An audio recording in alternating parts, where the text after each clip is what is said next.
Mobile ধরলে কি করি, তুমি কি খাচ্ছ, কি করছো, অমুক টেলিভিশনে কি হচ্ছে, এই সেই। কিন্তু আমি যখন তোমার সঙ্গে কথা বলি, হয় কোনো একটা গান গাই, হয়তো একটু শ্লোক বলি, তোমাকে ধর্ম কথা বলি, এইগুলি তোমার ভালো লাগে কিনা? লাগে। তুমি কি রাগ করেছো? না না, এগুলিতে কেউ রাগ করে না। আচ্ছা, ঠিক আছে, ঠিক আছে। হ্যাঁ, ডেইলি স্নান করে ঠাকুর পূজা দেবে। হ্যাঁ, আমি দেই। হ্যাঁ, প্রহ্লাদের নাম শুনেছো? প্রহ্লাদ, প্রহ্লাদ বলে একটি ছেলে ছিল। হিরণ্যকশিপু দত্তের ছেলে। সে কিন্তু বিষ্ণু ভক্ত ছিল। আর তার বাবা তাকে বিষ্ণুকে, তার বাবা পছন্দ করতো না। তো এই বিষ্ণুর কথা বললি তাকে পাহাড় থেকে একবার ফেলে দিল। মধ্যে বাবা কথা যেহেতু পাহাড় থেকে ফেলে দিয়েছে, কারণ যেহেতু বাবার কথা শুনে না, বাবা বলছে তুই বিষ্ণু বিষ্ণু করছিস কেন? বলে জগতের সবকিছু ভগবান বিষ্ণু। হ্যাঁ, ছেলে এরপর একদিন একটা হাতিকে মদ খাইয়ে তাকে মেরে ফেলার জন্য পাঠানো হয়েছে। কিন্তু সে এক জায়গায় বসে ভগবানকে স্মরণ করছেন, হাতি হরিকে স্মরণ করছেন, হাতি এসে তার কাছে, মারবো তো দূরে থাক, তাকে কাছে বসে তাকে আদর করতে লাগলো ভগবান বিষ্ণুর কৃপায়। বুঝলি? এগুলি আমার ভাগবতের কথা, ধর্মের কথা। স্বামীজির জীবনী পড়বে, রামকৃষ্ণের কথা বলবে, সারদারমা করে একটা টাইম করে নাও, যে টাইমটা আমি এগুলি পড়বো, দেখবে তোমার জীবন সুন্দর হয়ে যাবে। আমার কথা মনে রেখো, ঠিক আছে? তোমাকে কোনোদিন অন্য উৎসাহ দিই না, আমি বলি বললাম তো, ধর্মক্ষেত্র তো বলেছি, বলি নাই? হ্যাঁ, গীতায় ভগবান বলেছেন মন্মনা ভব মদ্ভক্ত মামেব মন্মনা ভব মদ্ভক্ত মজ্জাজি মাং নমস্কুরু মামেব বিশ্বাসী। হ্যাঁ, যুক্তাত্মনা। এটার অর্থ হলো, হে অর্জুন, তুমি যখন আমাকে ভজনা করো, আমার কথা শোনো, আমি তোমার সবকিছু দূর করে দেবো। কৃষ্ণ ঠাকুর বলেছিল। হ্যাঁ, কৃষ্ণ ঠাকুর, মাধব। হ্যাঁ, বাহ, কি সুন্দর তোমার। পরে দেখো, আমার কথা শুনো, এখন তোমার দিদুন নাকি তোমার সঙ্গে একটু অন্য কথা বলবে, মানুষের কথা। যে কৃষ্ণের সব কথা এখানে আছে আর কি। না, যখন যুদ্ধ আরম্ভ হয়েছিল, কুরুক্ষেত্রের যুদ্ধ, তখন তখন তো দুর্যোধন বলল আমাকে তোমার অক্ষৌহিনী 18 অক্ষৌহিনী সৈন্য দিয়ে দাও। আর অর্জুন বলল যে আমি শুধু তোমাকে চাই, কৃষ্ণকে। তো কৃষ্ণ হলেন অর্জুনের রথের সারথি, এবং ভগবান তার ভক্তকে রথে করে টেনে নিয়ে যাচ্ছেন, গাড়ি চালাচ্ছেন তিনি, আর অর্জুন রথে দাঁড়িয়ে আছেন যুদ্ধ করার জন্য। এরকম দেখেছো? ভগবান কিন্তু তাকে টেনে নিয়ে যাচ্ছেন, ভক্তকে। এই যে ভগবান ভক্তকে টেনে নিয়ে যাচ্ছেন, শুধু অর্জুনকে দিয়েই নয়, সমস্ত পৃথিবীর মানুষ হচ্ছে অর্জুনের মানুষের প্রতিভু হচ্ছে অর্জুন। আর যখন অর্জুন গিয়ে দেখে সমস্ত আত্মীয় স্বজন, জানে তো আগে থেকে আত্মীয় স্বজনের সঙ্গে যুদ্ধ করতে হবে, দেখলো সব আত্মীয় স্বজন, জেঠা কাকা ভীষ্ম তাদের দাদু, এই সমস্ত দেখে তার মানে আর যুদ্ধ করতে ইচ্ছে হলো না, যে যুদ্ধ করব, মানুষের রক্তের, মানুষ মরে ভেসে যাবে রক্তে দেশ, এই রক্তের উপর বসে আমি রাজ্য শাসন করব, এটা তার মনটা কিছুতেই মানল না। সে হাত থেকে গান্ডি ফেলে দিল। অর্জুন বলছে আমি যুদ্ধ করব না। আচ্ছা, তখন অর্জুন কৃষ্ণ তাকে বুঝালেন যে ওর যুদ্ধটা তো তুমি যে আত্মীয় স্বজন যা দেখছো, যুদ্ধটা কিন্তু অবশ্যম্ভাবী, যুদ্ধটা করতেই হবে। হ্যাঁ, যুদ্ধটার প্রয়োজন আছে। যুদ্ধটা প্রয়োজন কেন? পরিত্রাণায় সাধুনাং বিনাশায় চ দুষ্কৃতাম ধর্ম সংস্থাপনার্থায় সম্ভব আমি যুগে যুগে। এই যে যুদ্ধের ফলে যত পাপি তাপি আছে সব ধ্বংস হয়ে যাবে, আবার নতুন করে হবে। যারা সৎ পথে আছে তাদের কিছু হবে না। যারা ঈশ্বরকে ডাকে, যারা ভগবানের ভক্ত, তাদের কিছু হবে না। যারা খারাপ লোক তাদেরই হবে। অতএব ইয়ে পক্ষে যারা ছিল, কৌরব পক্ষে, ধৃতরাষ্ট্রের পক্ষে, দুর্যোধনের পক্ষে যারা ছিল, তারা সবাই মারা গেছে। ইয়ে পক্ষের লোকও মারা গেছে কিছু, কিন্তু এই যুদ্ধ করার জন্য অর্জুনকে বুঝাতে গিয়ে এই ভগবান কৃষ্ণ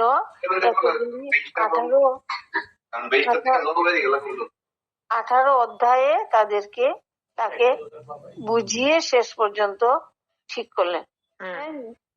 আচ্ছা, এরপরেই পরে আবার বলবো। এখন বাবা এসেছে, তুমি কি পড়াশোনা একবার ফিরা যাই। হরি বল, হরি বল, হরি বল, হরে কৃষ্ণ, হরে কৃষ্ণ। দাদু, অর্জুন যে শ্লোকটা বলেছিল কুরুক্ষেত্রে, এটা কি ছিল? অর্জুন কোন শ্লোকটা? প্রথমটা জানি না, দিদুন একটা বলেছিল না, কুরুক্ষেত্রে ধর্মের ক্ষেত্রে নাকি ধর্মক্ষেত্রে। এটা এই শ্লোকটা বলেছিল ধৃতরাষ্ট্র। ধৃতরাষ্ট্র জন্মান্ধ ছিলেন তো, তিনি কুরুক্ষেত্র যুদ্ধ তো দেখতে পারবেন না, যেহেতু তিনি অন্ধ। তখন তার যে পিতা ব্যাসদেব, ব্যাসদেব বললো যে তোমাকে আমি চক্ষু দেই যুদ্ধ দেখার জন্য, তুমি এই চক্ষু দেই কুরুক্ষেত্র যুদ্ধ দর্শন করো। তখন ব্যাসদেব বললেন যে না, আমি চক্ষু দিলে এই যে যুদ্ধ হবে, এই যুদ্ধ দেখে আমার প্রচন্ড রাগ হবে। আমি আর চোখ চাই না, আমি অন্ধ অবস্থায় শুনতে বলি। তাহলে তখন তিনি ওই সঞ্জয়কে সঞ্জয়কে ঋষি কুমার সঞ্জয়, উনি হচ্ছেন গালবমণির পুত্র। সঞ্জয়কে ভগবান ব্যাসদেব চক্ষু দান করলেন আর কি। চক্ষু দান করে বললেন তুমি এই চক্ষু দিয়ে এখান থেকে বসেই, মহারাজের কাছে বসেই তুমি কুরুক্ষেত্র যুদ্ধের সব বলতে পারবে, এবং টেলিভিশনে যেভাবে হয় আর কি। দেখেছি আমি। তখন যুদ্ধ আরম্ভ হবে, দুই পক্ষের সৈন্যদল গ্র্যান্ড মার্শ, তারা সবাইকে মিলিত হয়েছে, এবং সেই যুদ্ধে 18 অক্ষহীনী সৈন্য যুদ্ধ করেছে। 18 অক্ষহীনী মানে এটা অযুতের চেয়েও বেশি। কত লোক আমি নাম সংখ্যাটা পরে বলবো। এই এর মধ্যে দুর্যোধনের পক্ষে যারা, কুরু পক্ষে এরা সংখ্যা বেশি, আর পাণ্ডবদের পক্ষেও যোদ্ধা আছেন, কিন্তু তাদের সংখ্যাটা কম হলেও তাদের পক্ষে স্বয়ং ভগবান অর্জুনের রথের সারথি হয়ে কৃষ্ণ যুদ্ধ পরিচালনা করছিলেন। যাদের পক্ষে ভগবান কৃষ্ণ রয়েছেন তাদের তো কোনো ভয় নেই। সে যাই হোক, তো এখানে যুদ্ধে এরা মিলিত হয়েছেন। তখন সঞ্জয় তো সব দেখছে এখানে বসে আছে। সঞ্জয়কে বলছেন যুধিষ্ঠির, যুধিষ্ঠির না, ধৃতরাষ্ট্র বলছেন যে তুমি আমাকে বলো, এই যে ধর্মক্ষেত্র, এই যে কুরুক্ষেত্রটা যুদ্ধ ধর্মক্ষেত্র বলা হয়েছে, নাম ধর্মক্ষেত্র পরে বলবো। এখানে দুই পক্ষের সৈন্যরা মিলিত হয়েছে, এখন তারা কি করতেছে আমাকে বলো। ওই শ্লোকটাই প্রথম শ্লোক, এবং সেই শ্লোকটাকে বলা হয়েছে ধর্মক্ষেত্রে কুরুক্ষেত্রে সমবেতা যুযুৎসব মামকা পাণ্ডবশ্চৈব কিম কুর্বত সঞ্জয়। সঞ্জয়কে বলছেন, হে সঞ্জয়, ধর্মক্ষেত্র কুরুক্ষেত্র, এখানে আমার পুত্রগণ এবং পাণ্ডব পক্ষের যারা, তারা মিলিত হয়ে এখানে কি করতেছে তুমি আমাকে বলো।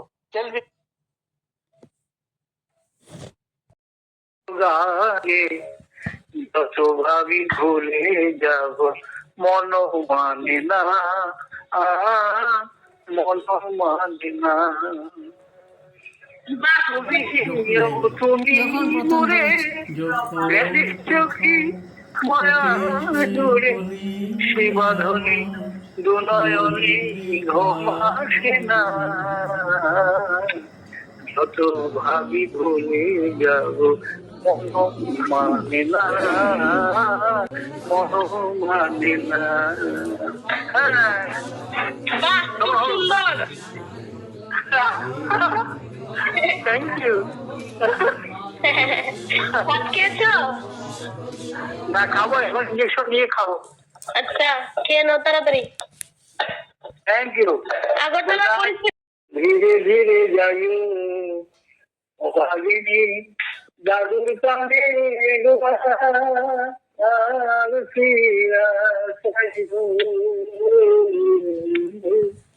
ধীরে ধীরে যাই। তোমাকে গান শোনাচ্ছি। হ্যাঁ, একটা গান গাও না। একটা গান গাবো? হ্যাঁ। একটি গান লিখো আমার জন্য, না হয় আমি তোমার কাছে ছিলে মতি নগণ্য। একটা গান লিখো আমার জন্য,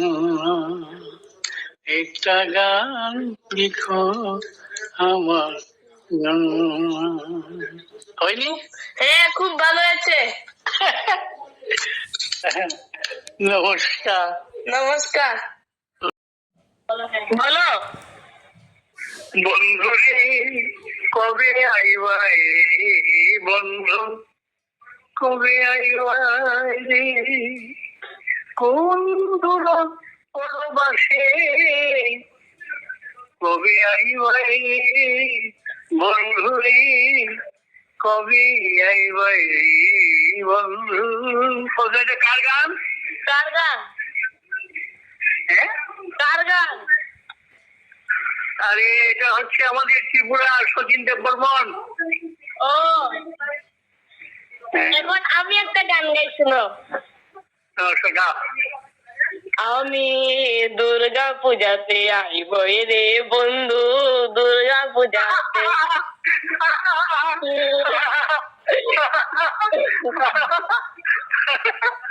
তুমি দুর্গা পূজাতে আসবে? কি হাসা বললে, দুর্গা পূজাতে আসবে বলে বন্ধু। ঠিক আছে, ঠিক আছে। তুমি এমনি করে থাকবে দূরে, আমারই মন মানে না, কেন যে ধরা না দিয়ে না কোবাসির সুরে, কেন যে এমনি করে থাকবে দূরে। গানটা কেমন লাগছে? খুব সুন্দর। রাধারানী বলছে কৃষ্ণকে, হ্যাঁ, তুমি ধরা দিচ্ছ না কেন ঠাকুর? তুমি, তোমাকে দেখতে ইচ্ছা করে, হ্যাঁ। তুমি আমাকে বাঁশির সুরে ডাকো, কিন্তু তুমি ধরা দাও। এই যে কেন যে এমনি করে থাকবে দূরে, আমারই মন মানে না, কেন যে ধরা না দিয়ে ডাকো বাঁশির সুরে, কেন যে। এটা ছোট, আমরা যখন কলেজে পড়তাম তখন এই সমস্ত গান শুনেছি স্কুলে। হ্যাঁ, এখন এগুলো নষ্ট হয়ে গেছে।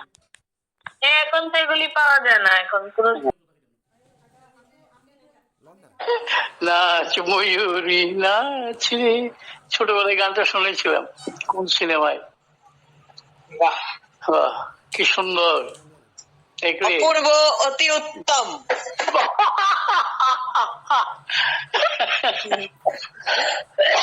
অপূর্ব, অতি উত্তম। তুমি ভালো অভিনয় করতে পারবে তো, আসলে খুব ভালো অভিনয় করতে পারবে। তুমি লিখছো কবিতা? হ্যাঁ, কবিতা লিখছো? কবিতা তো তুমি লিখবে, আমি শুনবো। না, তোমাকে যে বলেছিলাম অবসর সময় বসে লিখতে। আমার তো কবিতা আসে না, আমার গান আসে, আমার প্রবন্ধ লেখা আসে। এ প্রবন্ধ যাই লিখতে পারো লিখবে। আচ্ছা, ঠিক আছে, লিখবো। এখন কি করছো? টিভি দেখছো? না না, এখন আমার বাড়িতে আমাদের পাড়ার তোমার হরিদাস দাদুর ছেলে ডক্টর ডক্টর অভিষেক পাল, পিএইচডি। উনি একজন বড় উচ্চপদস্থ কর্মচারী। উনি আমার কাছে ভাগবত শিক্ষা করেন। উনি আমার কাছে এসেছেন, ওনাকে ভাগবত শিক্ষা দিচ্ছি। আচ্ছা, উনি আমাকে অনেক কিছু জিজ্ঞেস করেন, ভাগবতের কৃষ্ণের কথা, কুরুক্ষেত্র যুদ্ধের কথা, গীতার বাণী, এগুলি ওনাকে বলি আর কি। কি গো দাদু, কুরুক্ষেত্রের যুদ্ধ কি আসল ছিল? হ্যাঁ হ্যাঁ, হ্যাঁ, কুরুক্ষেত্র যুদ্ধ আসল ছিল, সত্য ঘটনা তো। আর তাইলে ওরা যে তীরের মধ্যে নিউক্লিয়ার মিসাইল টিসাইল এগুলি মারতে পারতো? ওদের এমন একটা ক্ষমতা ছিল যে এরা এইগুলি আগেই তারা আবিষ্কার করেছিল। এরা যে রথে চলে যেত, রথ আবিষ্কার তখন হয়েছিল। পরবর্তীকালে এই রথকে অনুসরণ করে বিজ্ঞান তার প্রযুক্তির মাধ্যমে এই যে প্লেন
শিশিরে লেখা ধরে আমরকি বন কাঁপে যেন তার বুক করে দুরু দুরু।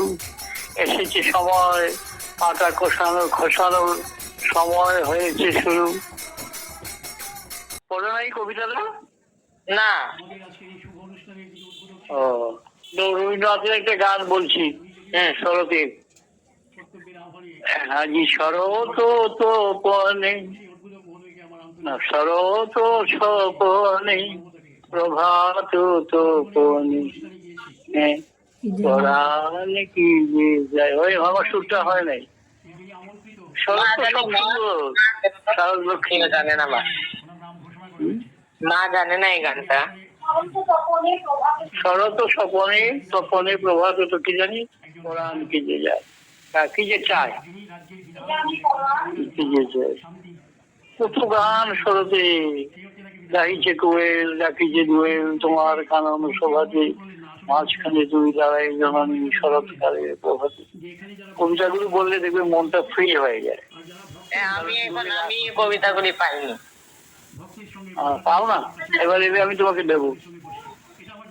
বাইরে একটু যাও, যে দেখো আকাশটার দিকে তাকিয়ে দেখো মেঘগুলো আনাগোনা করছে, তারা ফুটে আছে।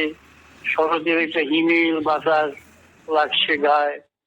তারপর তোমার রাত ঘনিয়ে আসছে, ঝিঝি ডাকছে, ঘুমে চোখগুলো আবেশে ভরে যাচ্ছে।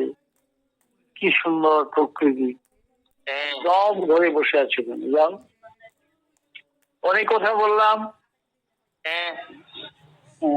খারাপ লাগলো? না, আমার খারাপ কেন লাগবে? বাহ, এটা কি বাজে কথা নাকি? এটা কি খারাপ কথা কি? বাহ, তো খুব ভালো ছিল। সৎ মনের লোক, তুমি জীবনে খুব উন্নতি করবে, আমি বলে গেলাম। Thank you. মা বাবাকে সেবা করবে, ওরা যখন ঝগড়া করে দেখবে মাঝখানে কে দাঁড়াবে, একদিকে তো তারপর মাঝখানে থাকলে একদিকে একদিকের ফিটা করবো তোমার ফিটো, আর একদিকের ফিটা করবো তোমার মুখো, তবু তাদের বাঁচিয়ে রাখবো।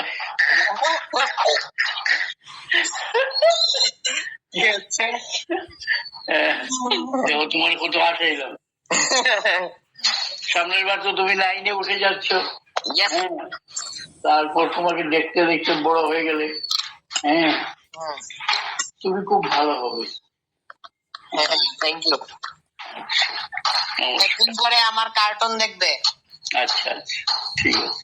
আমি কার্টুনিস্ট মানে অ্যানিমেটর হব। আমি মরে গেলেও আমাকে স্মরণে রেখো। তোমাকে নিয়ে কার্টুন বানাবো একটা।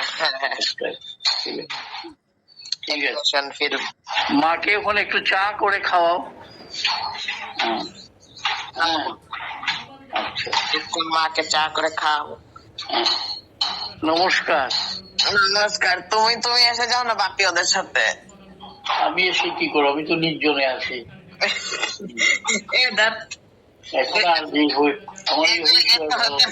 বৃদ্ধ বয়সে কি করবে, সারাদিন গুলিতে বসে থাকবে, আর কোনো কাম নাই। কত মানুষ যাচ্ছে বৃদ্ধ বয়সে।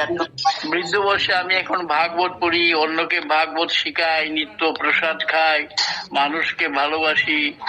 আমি তো খুব আনন্দে আছি। সবাই আমার জন্য আজকে একজনের লাল শাক এনে দিয়েছে, কালকে একজনের লাউ এনে দিয়েছে, তারপর এটা এনে দে, সে এটা এনে দে, কে কাপড় দে, বলো তো কে দেবে বলো?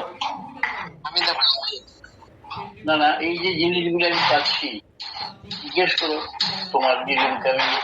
যেটা আমিও দেখেছি অনেকে দেয়। ঠিক, তুমি অনেক লাকি। ঠিক ঠিক বলেছ। আমার নমস্কার। আমারও নমস্কার। নিয়ে এসে যাও না দিদুন দি আর তুমি একসাথে একটু ঘুরবো, শিলং ঘুরতে যাবো। তুমি এসো, তারপর তোমাকে আমি গীতা পাঠ শিখাবো। তুমি আমার মতো ভাগবত পাঠ করবে জীবনে, দেখবে কি সুন্দর। হ্যাঁ, শাস্ত্রে একটা কথা লেখা আছে, হ্যাঁ, সে মানে মামার মতো নাকি সে ইয়ে হয়, ভাগ্নে হয়, ঠিক না? তোমার মামাও তো বিদ্বান ব্যক্তি, ডক্টরেট, পিএইচডি, তারপর এই ইদানিং কালে আরেকটা প্রমোশন পেয়েছে, সে ওয়েস্ট বেঙ্গলের স্টেট কাউন্সিলের এক্সিকিউটিভ মেম্বার হয়েছে। এই যে গুণগুলি তোমার মধ্যেও আসবে, তুমি ওইগুলো পাবে, বুঝলে? আমার নমস্কার নিও। হ্যাঁ ঠিক আছে, তুমি আমার নমস্কার নিও। আচ্ছা, হরি বল। হরি বল। বিভিন্ন গ্রন্থ তিনি লিখছেন। এই কিছুদিনের মধ্যে একটা বিরাট অনুষ্ঠান হচ্ছে, সভাপতি মন্ডলীর মধ্যে উনি একজন মানে নির্বাচিত হয়েছে। তো সেদিনের সেই স্মৃতিটা আমার মনে ছিল বলেই আমি খুব মনের জোর নিয়ে ওনাকে ফোন করলাম। উনি বললেন ঠিক আছে, আমাকে পাণ্ডুলিপি দিলে আমি ফোন করে দেবো। ওই তখন তিনি আমার বইয়ের ভূমিকাটা করে দিয়েছেন। আমার মনে হয় ওই গ্রন্থটা যদি ভূমিকা তিনি করে দিয়েছেন, যখন উদ্বোধন হবে ওনাকে পাশে রেখেই বইটা উদ্বোধন হবে। তারপর যিনি আমাদের প্রধান অতিথি, উনি পারিবারিক সম্পর্কে আমার আত্মীয়। আমি ওনাদের বাড়িতে গিয়েছি। একদিন ওনার স্ত্রী দীপালি ধর্মোদয়া আমাকে একটা বই দিল। যেদিন ওই বইটা আমি পেলাম, সেদিন থেকে দীপালিকে আমি মনে মনে আমার ভাগবতের পথ নির্দেশক গুরু বলে শ্রদ্ধা করি। এবারও ওনার বাড়িতে গিয়ে ওনার স্ত্রীকে আমি পায়ে ধরে প্রণাম করতে চেয়েছি। উনি প্রণাম দেননি, কেননা উনি আমাকে প্রাণিত করেছেন।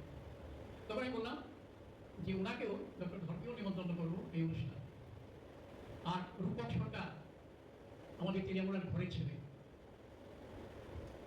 এবং ছোটবেলা থেকে তাকে দেখি, তার বাবার সঙ্গে আমার খুব মিত্রতা ছিল, যদি এখন নেই। বিধির বিধানে তিনি আসে ত্রিপুরা তেলিয়ামুড়ার পুরো বিধান। কিন্তু যখনই আমি ডাকি বা করি, স্যার আমি আসি। এই যে ওনাদের সান্নিধ্য আমি পেয়েছি। আমি এবার নতুন কমিটি করবো, ভাবলাম কি করি। প্রেসিডেন্ট কাকে বলি, রুমার সঙ্গে আলাপ করলাম। রুমা বলল, স্যার আমাদের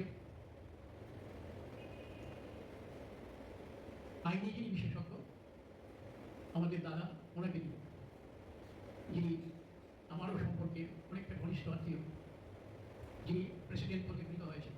ওনাকে ফোন করলাম, বিকাশ, আমি তো সকালবেলা ঘুরতে থেকে উঠে ঠাকুরকে ডাকি, তোমাকে যেমন একটা ফোন করলাম, বেচারো বাদল প্লিজ এবার নতুন মুভি এসো এসো সভাপতির দায়িত্ব তুমি গ্রহণ করুন। কিশোর শ্যামল নয়নে ঘর বেচারো যিনি বাদল আমাদের বর্তমানে হোয়াইট পোস্ট মাস্টার, এসো এসো তুমি কিশোর শ্যামল শ্রীরাধারে লয়ে বামে এসো হৃদি ব্রজধাম সুন্দর ব্রজের রাখা ভাগবত হচ্ছে আমাদের একটা পরিবার, বিষ্ণু ভাগবত আমাদের একটা পরিবার। খুব সুন্দর। অন্তর মন্দিরে অন্তর মন্দিরে জাদু ভাগবত পাঠক তো দরকার, তো এবার কৃষ্ণ গোপাল কেমন লাগলো হে?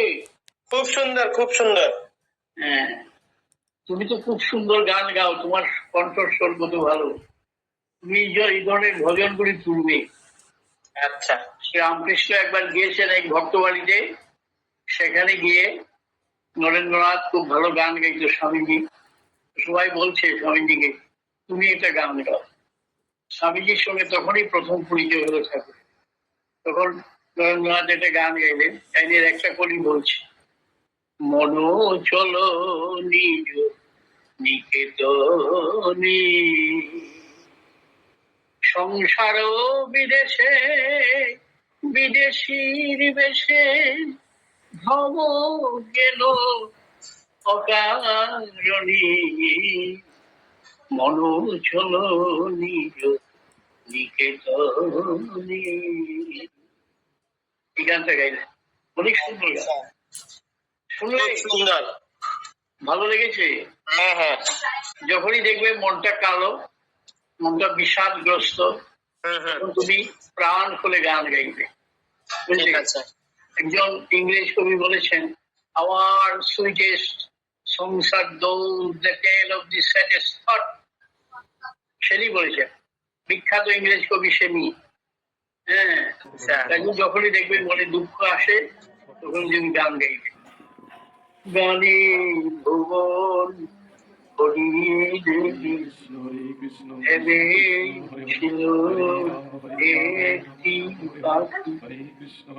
দেখো তোমাকে কত গান শোনো, মনটা তোমার আনন্দে ভরে গেল। এখন ঠাকুরের কাছে গিয়ে ঠাকুরকে প্রণাম জানিয়ে তুমি দিয়ে ঠাকুরকে বন্দনা করে বলবে, ঠাকুর তুমি আমাকে আশীর্বাদ করো, আমার জীবন যেন সুন্দর হয়, আমি যেন মানুষ হই। আচ্ছা ঠিক আছে। তোমাদের খাওয়া দাওয়া শেষ? আমরা খেয়েছি প্রসাদ। এই প্রচন্ড রোদ, সূর্যের দিকে তাকানো যাচ্ছে না, ভাদ্রের যে গরমটা তাল পাকা গরম, সেই গরমের তাপে লব্ধীভূত। তখন তুমি বলবে যে তোমাকে তো এসি দেওয়া হয়েছে, তুমি চালাও না কেন? এসি দিলে কি হয় জানো, আমার শরীরে ব্যথা বেদনা শুরু হয়, আমি সহ্য করতে পারি। তাই এখানে বসে আছি, আর প্রাণ খুলে যা আসছে মনে তাই গান গাইছি। অনেক কষ্ট দিলাম, সময় নষ্ট করলাম, এই জন্য আমাকে ক্ষমা করবে। আরে ক্ষমা কিসের, সময় নষ্ট করে।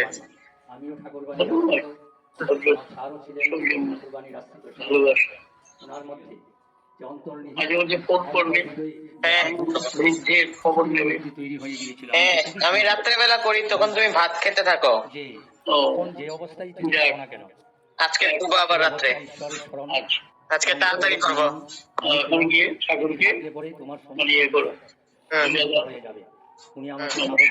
নমস্কার। এবং আমাকে নিজ হস্তে ভাগবত উনি নিজে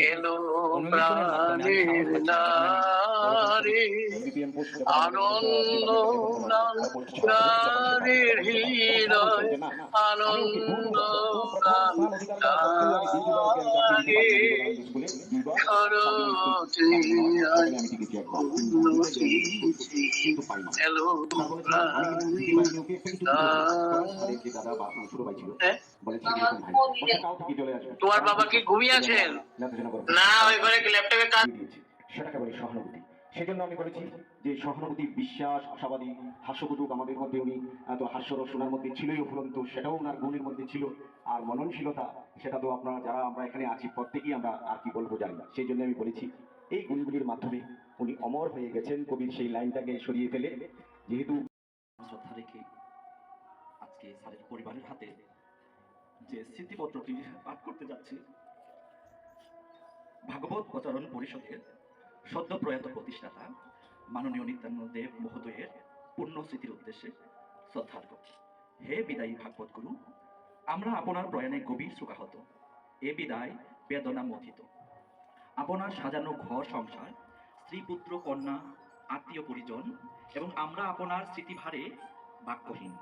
ভাগবত প্রচারণ পরিষদের প্রতিষ্ঠা ও কর্মসংস্কৃতির শ্রীবৃদ্ধিকল্পে আপনার অবদান অবিস্মরণীয়। আপনাকে হারিয়ে আমরা স্বজন হারা, বেদনায় রিক্ত ও নিঃস্ব। আপনার বিচ্ছেদে যে অপূরণীয় ক্ষতি হলো তা কোনোদিন পূরণ হবার নয়। আপনার প্রয়াণে আমরা হারালাম এক মরমী অভিভাবক এবং ভাগবত গুরুকে। আপনার অমায়িক প্রীতি মধুর ব্যবহার, উপদেশ ও শিক্ষা আমাদের সব সময় প্রাণিত করবে। আপনার সুমধুর কণ্ঠের ভাগবত প্রবচন চিরদিন ভাগবত প্রেমীদের মননে চিন্তনে সদা অনুরণিত হবে। আপনি ছিলেন ভাগবত প্রচারণ পরিষদের অতন্দ্র প্রহরী।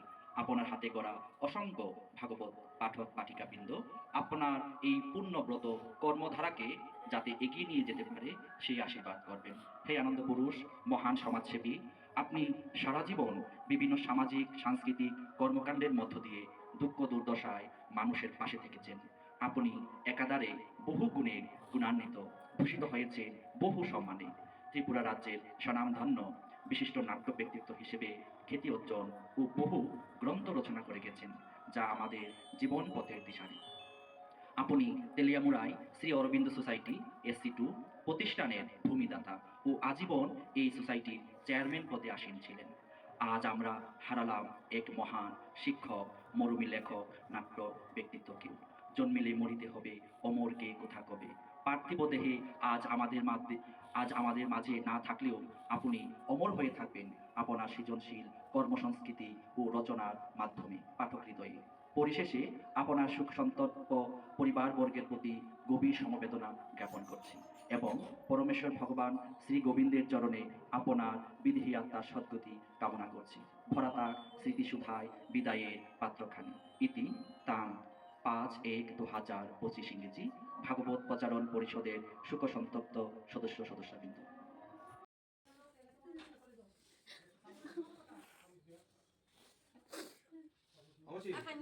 সুন্দর মতো কাজ করবো।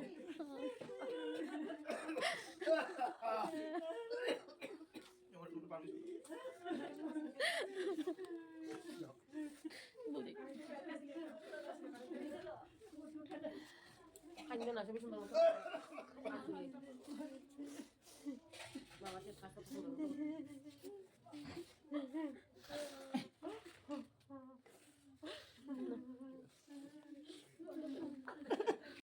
আমার কথা এখানে সেখানে বলছিস আমি অবতার, তুই আমার সম্বন্ধে কি জানিস বলতো? তখন গিরিশ ঘোষ হাঁটু গেড়ে বসে প্রণাম করে বলছেন, বাল্মীকি ব্যাসদেব যার কথা লিখে শেষ করতে পারেনি, আমি কি বলবো?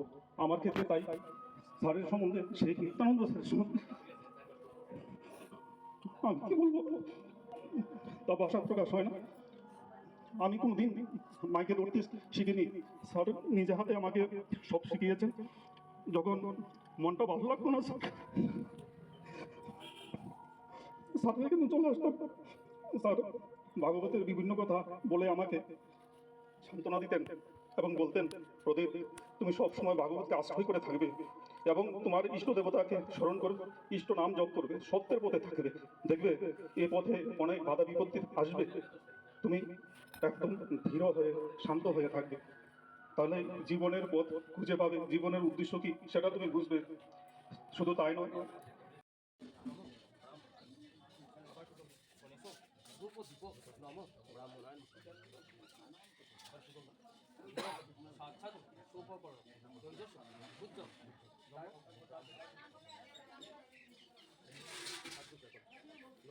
জবা কুসুম সংকাশন কাশ্যপেয়ং মহা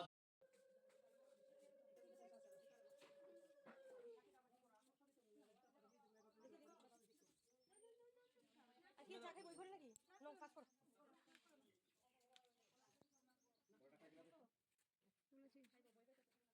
এত মানুষ দিকে ভয় পাই তবু তো ভালো আছে না শান্ত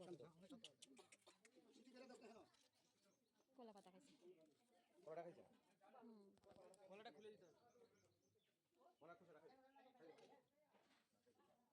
তারপর আমরা এখানে একটা ভুজ জাল দেন আর শাড়ি বাবা খুলে দিতে এই বুনের মা বৌদি করতেছে তাই করতেছে তুই ফোনটা করে দিস ফোনটা করে দিস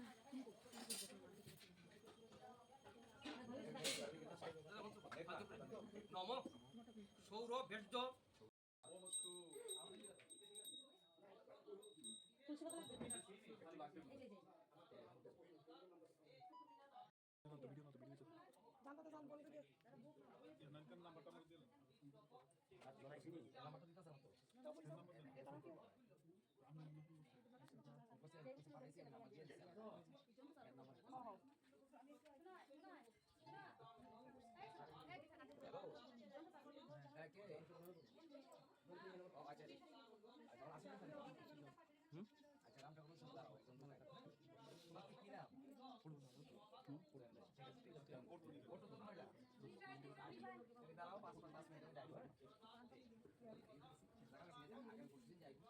না এটা আইবো আইলে দেখা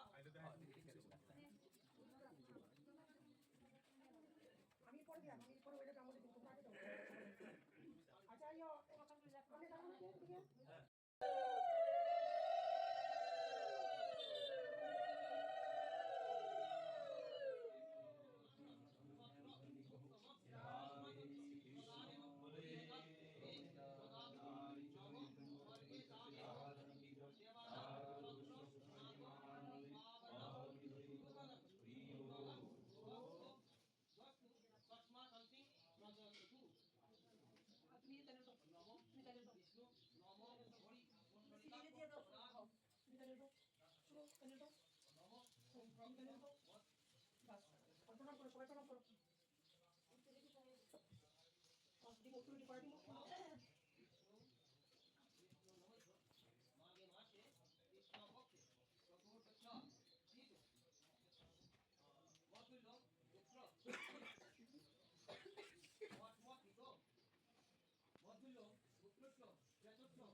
ওইটা দিতেছে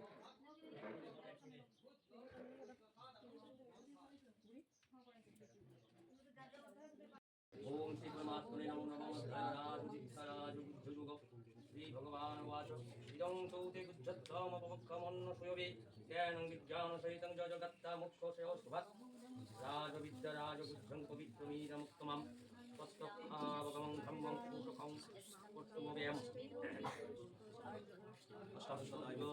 এটা কি আসছে স্টোরেজ নেই No, Jamastani, Dan, Pashami, Hugam, Shiram,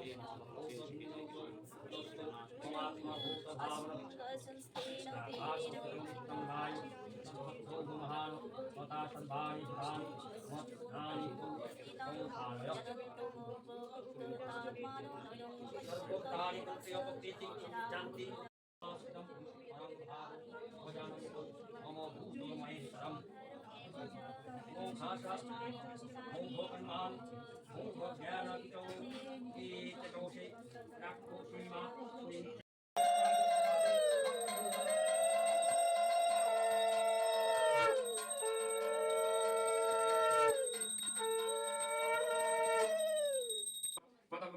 দাঁত খেয়ে नेत्रं जच्च जाद्रेके च जद्विकारी जतश्च जत् शोच जतप्रभावश्च तं समासेन मेस्त्रियो ऋषिभिर्बहुधा गीतं छन्दैः विविधैः प्रीतं ब्रह्म सूत्रपदैश्चैव हेमो मदिभिः विनिश्यति महाभूतैरहङ्कार बुद्धिरेव वक्तव्ये च इन्द्रियाणि दशकैश्च पञ्चचेन्द्रियो गोचरा इच्छादेश सुखं दुःखं संघातश्चेतना धृतिम् एतं समस्येतम्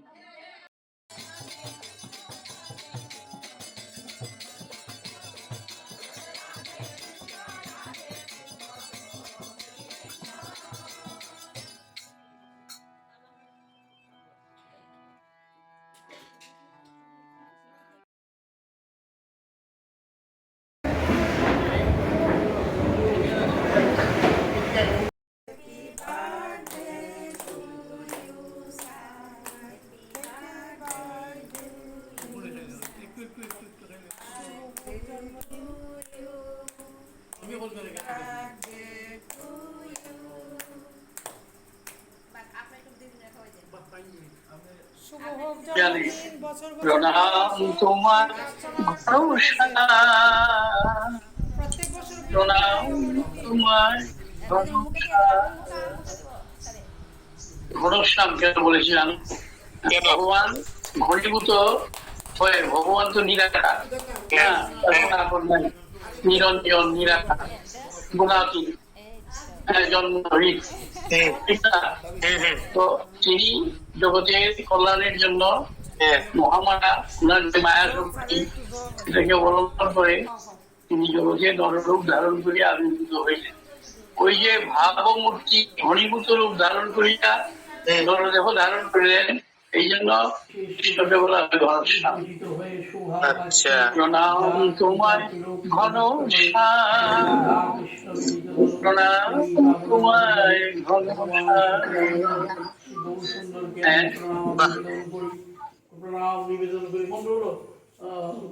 মানে হাজার বিকেল আমার ছেলেবেলা, বাবা মানে রোজ সকালে পুতুল পুতুল খেলা। বাবা মানে হাজার বিকেল আমার ছেলেবেলা, বাবা মানে রোজ সকালে পুতুল পুতুল খেলা। বাবা মানে কাটছে ভালো, যাচ্ছে ভালো দিন, বাবা মানে জমিয়ে রাখা আমার অনেক ঋণ। বাবা মানে কাটছে ভালো, যাচ্ছে ভালো দিন, বাবা মানে জমিয়ে রাখা আমার অনেক ঋণ।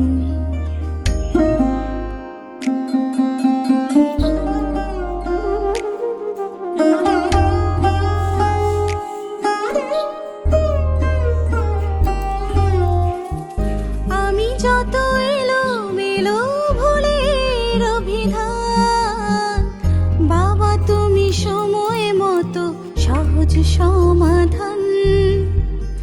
জীবনের টানা পড়েন কিছুই না জানি, আমার গানের স্বরলিপি তোমার মাঝে খুঁজি। বাবার কাছে হই না কালো আমি কোনো দিনই, বাবা ডাকে আদর করে আমার সোনামণি। বাবার কাছে হই না কালো আমি কোনো দিনই, বাবা ডাকে আদর করে আমায় সোনামণি।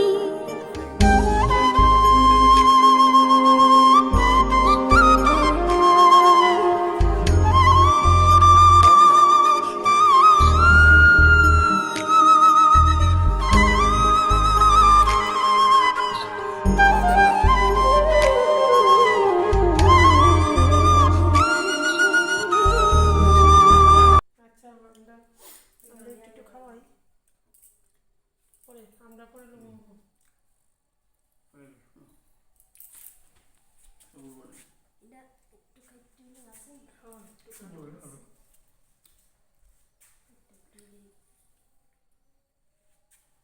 বছর বছর এভাবে কেক খাইতাম আর খাওয়া খাওয়া অনুষ্ঠান করতাম।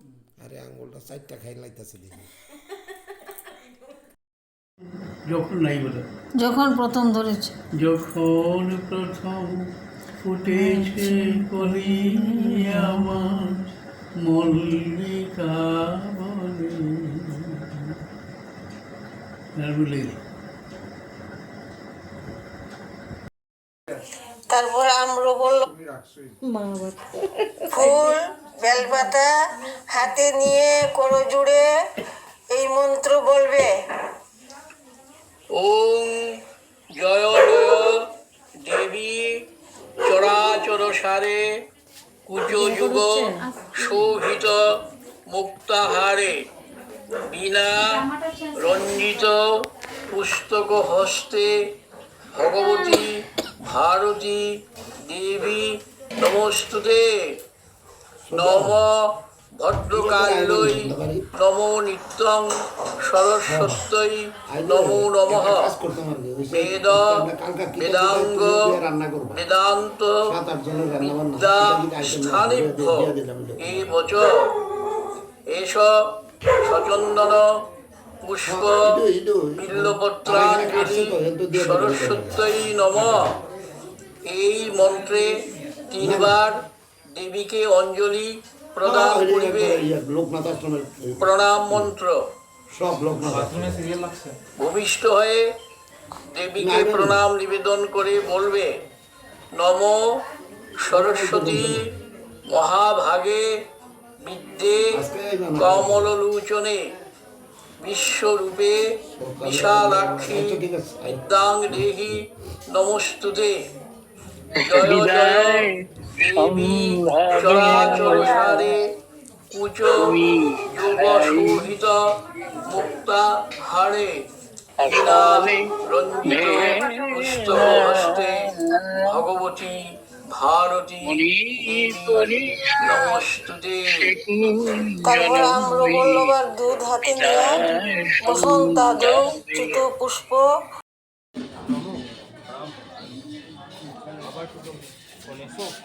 ধূপ দীপ নম ব্রাহ্মণায় সাক্ষাৎ সুপকর্ণ তৈজস্ব বুদ্ধ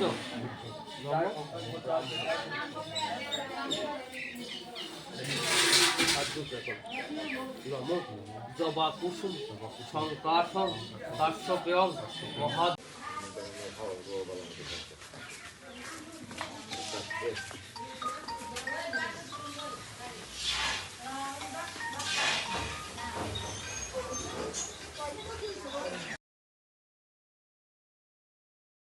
আমার মনে যা এসেছে বা আমি যেভাবে করি তাই তোমাদের কাছে পরিবেশন করলাম। আর 7 দিন খুব শান্তভাবে থাকবে। কোনো ধরনের রাগ অভিমান বা কারো মনে দুঃখ দেওয়া এ ধরনের কোনো কাজ যেন থেকে সংযত থাকার চেষ্টা করবে। আমার আবেদন রইল। আমি রাধা গোবিন্দের চরণে শ্রীমদ্ ভাগবতীর চরণে প্রার্থনা করি তোমাদের সংকল্পিত পরীক্ষিত পারায়ণ যজ্ঞানুষ্ঠান যেন সুন্দরভাবে উদযাপিত হয়। এই আশা রেখে তোমাদেরকে পুনরায় প্রণাম জানিয়ে আমি আমার বিবরণী সমাপ্তি ঘোষণা করিলাম। জয় রামকৃষ্ণ, জয় শ্রী রাম ঠাকুর।